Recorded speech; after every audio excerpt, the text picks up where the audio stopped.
Happy Saturday! Join me in this artsy, crafty, fun, and yummy weekend as we learn how to create different, creative, and meaningful projects. I am Teacher Dette, and this is Teacher Vibal Monty Special, where we will engage in experiments, explore do-it-yourself activities, and many more. Accidents and injuries can always happen unexpectedly, anytime and anywhere. How we react and respond to emergencies is very important to save lives. This is why it is vital to know some basic techniques in first aid. For today's episode, we are going to discuss some first aid tips, particularly in dressing and bandaging techniques. Come on, let's begin!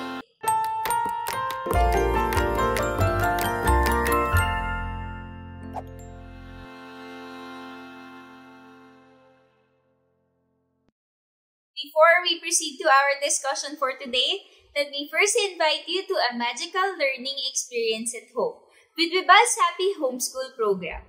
There are various courses for preschool to grade 10. Just visit the Happy Homeschool website for more details. See the link in the description.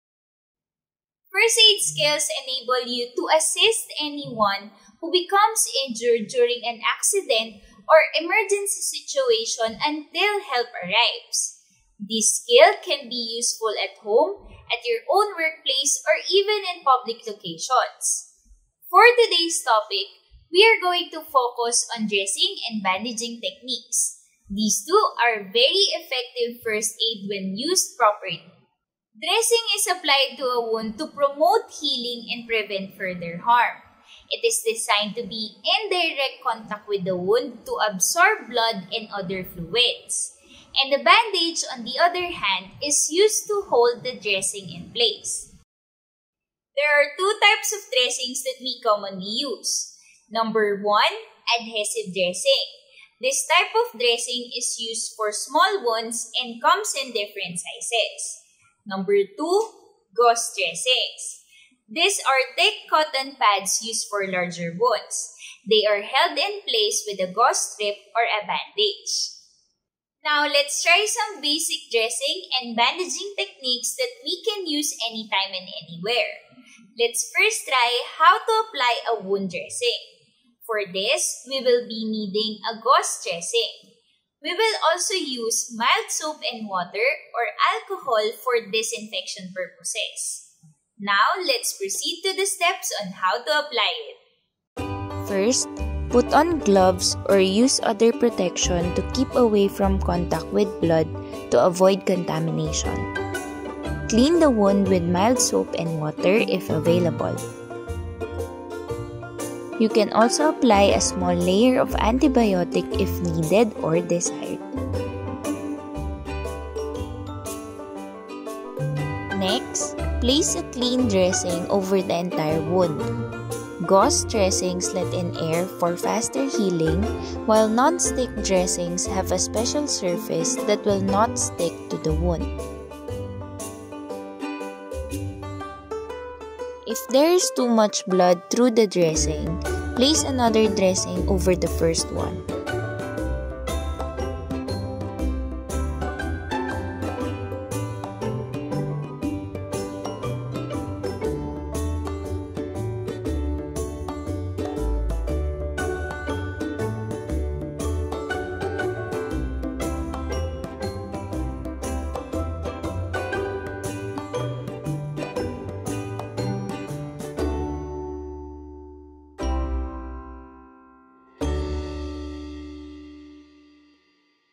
Now, let's talk about bandages. There are 3 major types of bandages depending on their use: roller bandages, tubular bandages, and triangular bandages. Number 1, roller bandages. These are long strips of material made of elastic or cotton bandage. Elastic roller bandages are used to apply support to a strain or sprain and should be wrapped around the joints or limbs many times, while cotton bandages are used to cover gauze dressing. Number 2, tubular bandages. These are used on fingers and toes because those areas are difficult to bandage with gauze. They can also be used in some parts of the body that includes a lot of movement such as the elbow or knee. Number 3. Triangular bandages. These are bandages made of cotton or disposable paper. They have a variety of uses such as they make slings to support upper limbs. These are necessary when there is a broken bone or to protect limbs after an operation. Now, let's learn how to apply a bandage covering. For this, we are going to use a cotton bandage and a tie or tape. Simply follow the steps on how to use this. First, wrap roller gauze or cloth strips over the dressing and around the wound several times. Make sure to extend the bandage at least an inch on both sides of the dressing.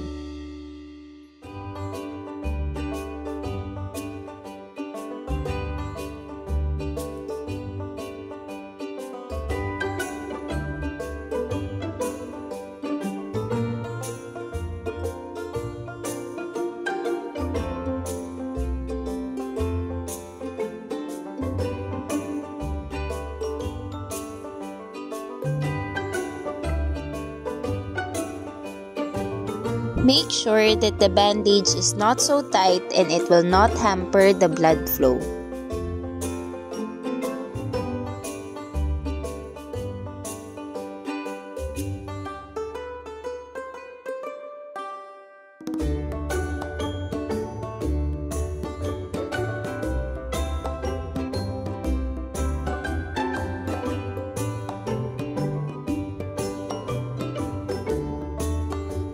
Tie or tape the bandage in place.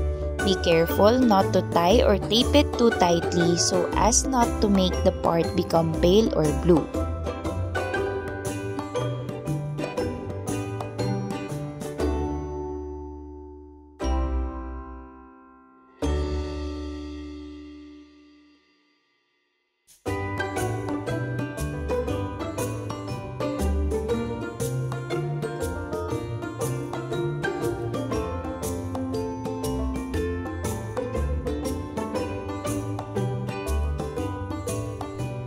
Monitor the circulation in the area below the bandage after several minutes and hours.